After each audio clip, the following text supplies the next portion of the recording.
Hello and welcome to LifeClub, presented to you by Tieke. Through LifeClub, we work with young learners like you in nurturing your career and character, the two most important aspects of your life. This Saturday evening, we are excited to go live and share with you how to be a visionary like Tata. Now, if you haven't subscribed to our YouTube channel, please take a moment and do it right now so that when we go live, every Saturday evening, you will get an alert. When we upload a live lesson in our YouTube channel, you will be notified. So please take a moment and subscribe to our channel right now.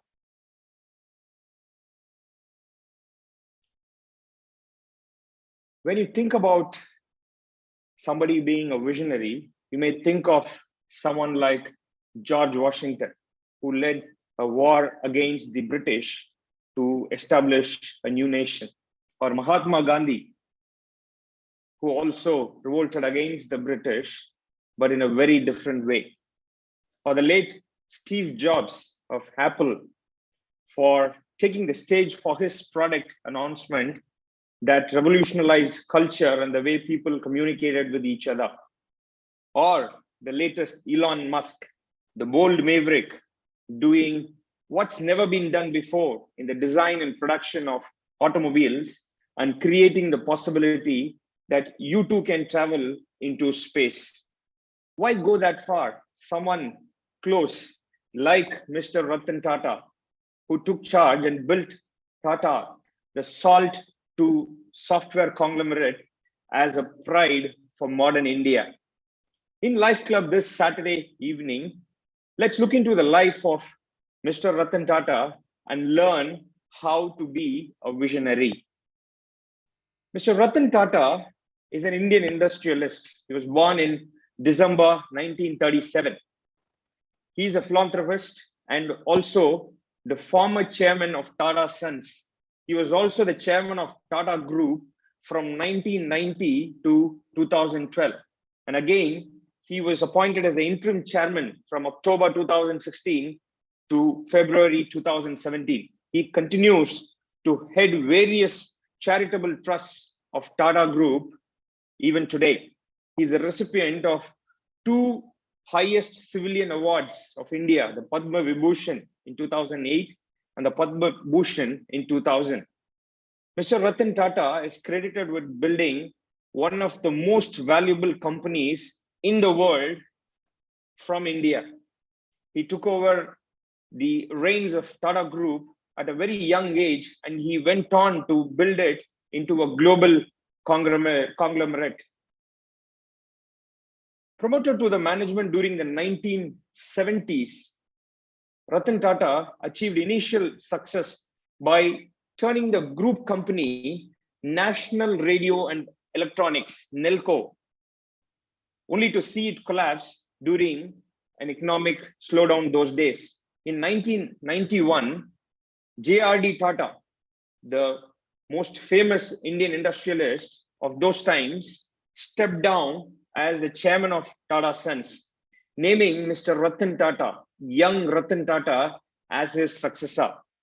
When he settled down in the new role, Ratan Tata faced a stiff resistance from many of the company's leaders those days. Some of them had spent decades in their respective companies in the Tata Group and rose to become very powerful and influential due to the freedom they had under J.R.D. Tata before Ratan Tata took over. Ratan Tata put innovation as a top priority for the group those days, and younger talent was infused and given more responsibilities. Under his leadership, overlapping operations in group companies like Tata Company, overlapping the same activity with another Tata Company, was streamlined into a synergized whole salt to software conglomerate. You take salt, you have a Tata Salt. You take steel, you have Tata Steel. You take automobiles, you have Tata Motors. You take software, you have Tata Consultancy Services. And the latest being Air India added to their group as one of their companies. Ratan Tata is a visionary. And no one would have any doubts about it looking at his stint in the Tata Group. He's a very futuristic leader who looked ahead with a powerful vision. In 1983, 30 years plus ago, he authored a document that was unofficially called the Tata Plan. When the company was under the leadership of the most famous industrialist those days, Mr. J.R.D. Tata, this Tata Plan was drawn up by Mr. Ratan Tata. At that time, he recommended that the group should seek substantial growth in the international operations, which was in big those days. Today, Tata is a multinational conglomerate with 30 companies spread throughout 10 different business clusters. The company has operations in over 100 countries in 6 continents. I repeat, Tata has operations in over 100 countries in 6 continents. Another good example of Mr. Ratan Tata's futuristic vision is the Tata Nano, the small car. What drove me, Mr. Ratan Tata says, a man on a two-wheeler with child standing in front, his wife sitting behind. Added to that, the wet roads where the entire family riding a two-wheeler was in a potential danger drove me to innovate and bring out Tata Nano. This is what Mr. Ratan Tata said while explaining why he went on for the Tata Nano. Visionary leaders are builders of a new possibility that never existed before. Working with imagination, insight, and boldness, they create something new for the good of others. They present a challenge that calls for the best in people and brings them together around a shared sense of vision and purpose. They operate from a positive intent and alignment with a higher purpose. They are social innovators, change agents, seeing the big picture and thinking very strategically. Both globalization of Tata Group, by taking Tata Group across the world, and by introducing Tata Nano, the small car for India, Mr. Ratan Tata proved that he is a great example of how a visionary should be. Well, let's spend a few minutes in understanding what is being visionary all about. Well, a visionary has to have a powerful vision for the future, something they would like to contribute to the world or the country they live in or to the community they live in, to improve the day-to-day life of people. The important point is that they have relentless belief in that particular vision, allowing nothing to cloud their focus on it. Even if others call them crazy or unrealistic, they are not discouraged or defeated because their confidence is deeply rooted.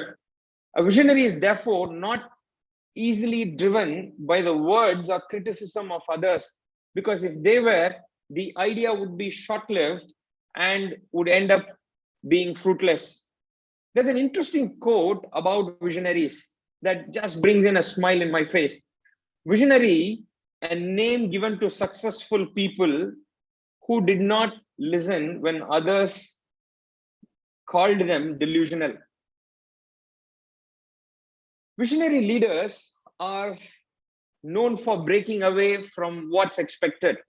They lead with intention and enthusiasm, great energy, in a way that makes their supporters very happy to follow them. What makes a person a visionary? Here are some key qualities that I'm going to take you through, displayed by those who can be defined as visionaries. Traits that we all can learn from today. Number 1, willingness to try new idea. A visionary is always willing to try new ideas. They get excited about testing them as they know it is a part of the process of learning and improving.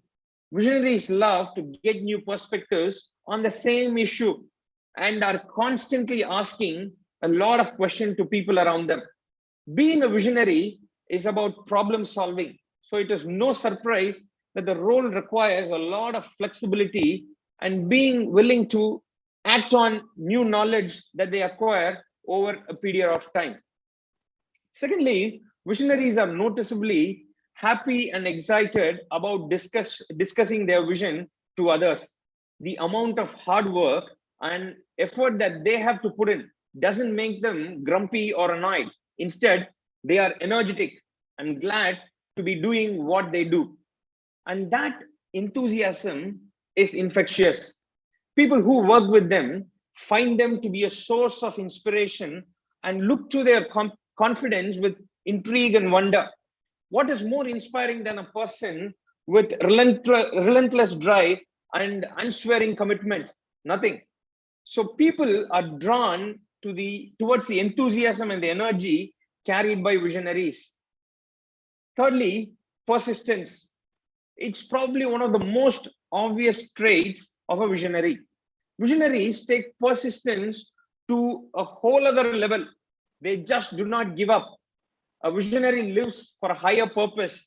Thus, there is no room for compromise or settling for something less than the original vision. A visionary must be dedicated, and to be honest, they would want it in no other way. When we think of visionaries, we think of people who have made very big achievements. Would they have made such an impact if they left obstacles dampen their spirit or stopped their work? No way. So persistence is one of the top qualities of visionaries. Fourthly, taking responsibility. A visionary knows that his or her ideas are different and are a significant risk. And the people that follow such a person are also taking a chance in doing so. They are also taking a risk, like the leader whom they follow. So it is critical that the visionary takes responsibility for their actions and their vision. This is not only when events go poorly, it is also to make sure that they don't go poorly in the first place. The visionary is responsible for ensuring that the resources are available to pay people and keep the project moving forward. You must ensure that you treat people fairly when you are a visionary. So taking responsibility is yet another quality of visionaries. Finally, their ability to take risk. Change is never risk-free, and it is rare that the solutions will come immediately.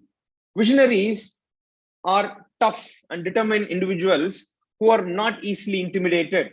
They are prepared to fight policies, drawn out rules, and institutions that have been in place for a very long time. They are masters of resisting pressures, both internal and outside or external to their organization or their community. Visionaries aren't afraid of failure, only of never trying makes them a bit restless. They cultivate that same energy or interest in their teammates as well. So these are some of the top qualities of visionaries. Now, how to become a visionary? That's a big question in your mind.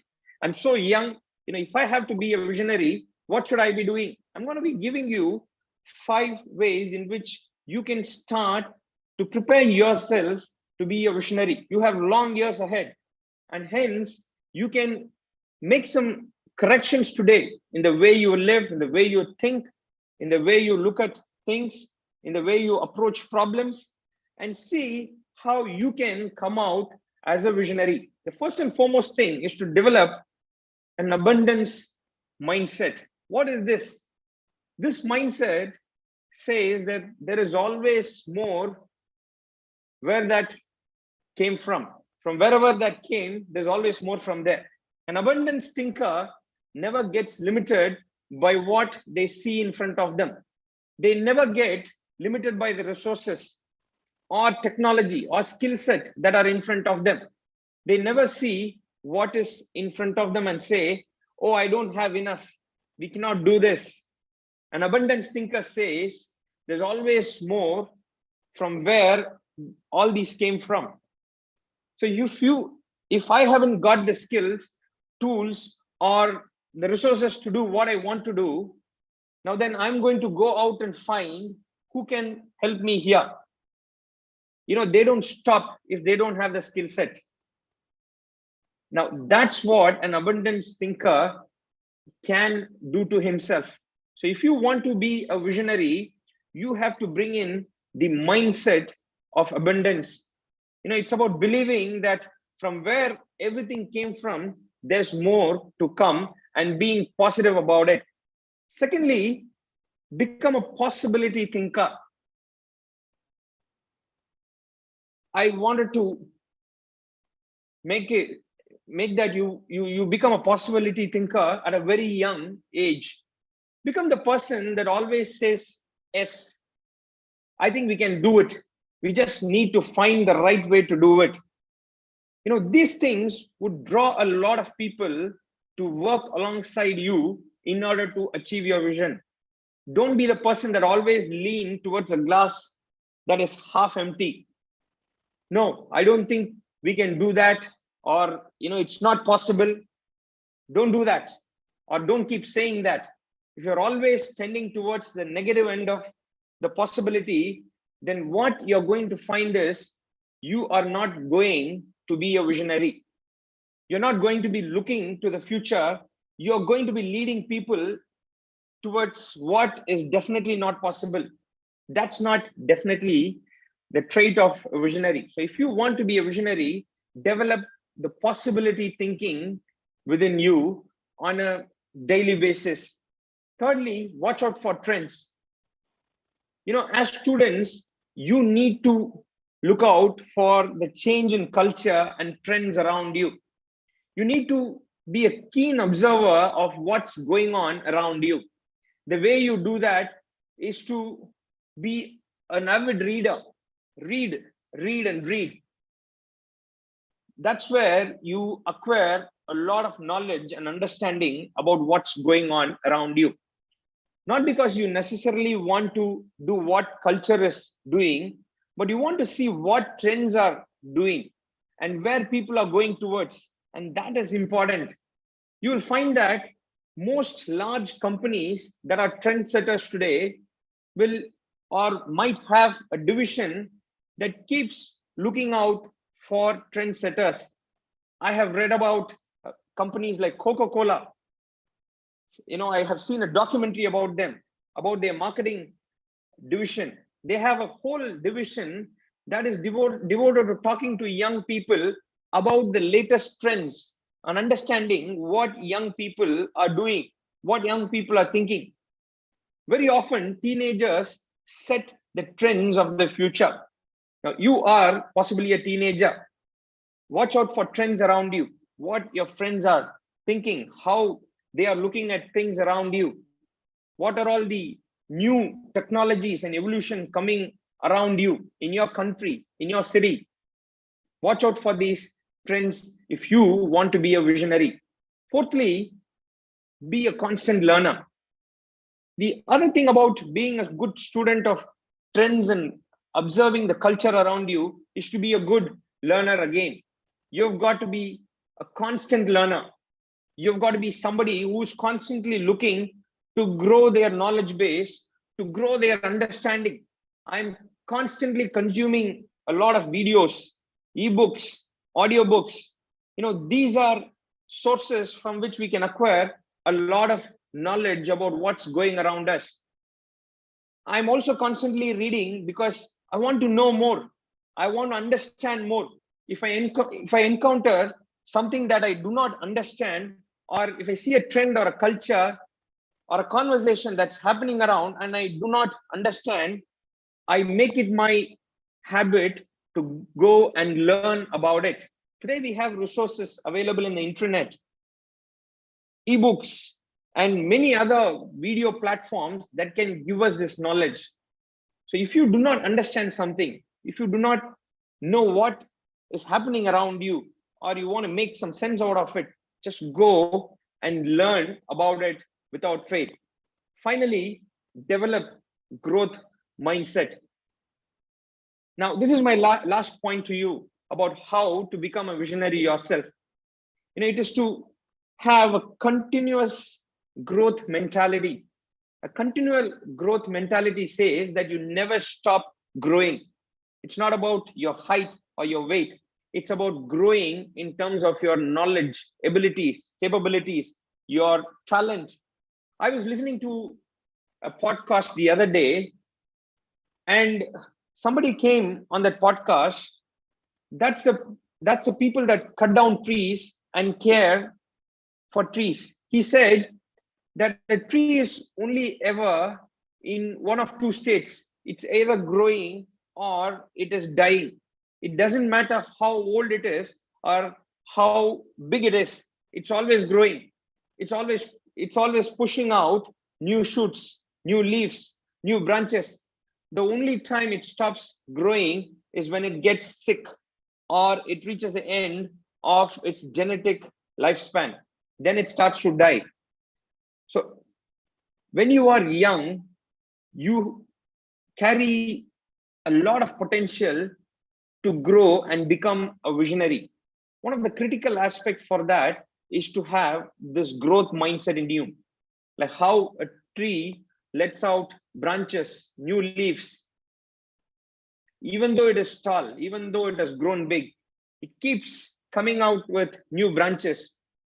That's how you can develop growth mindset in you. And growth mindset again comes out of constant learning and looking out for changes that are happening around you. Being a visionary is not just a good thing for you, it's also good for your family, for your community, for your country as a whole, because you will bring in something as a visionary that would impact the lives of many in the society. That's what we see in the life of people like Mr. Ratan Tata. Well, that's all we have for today. If you haven't still subscribed to our YouTube channel, I'm again requesting you to subscribe to our channel right now, so that when we go live, you will get a notification. And when we upload a video, you will get an alert. Thank you for joining us. We wish you have a great weekend and a great week ahead.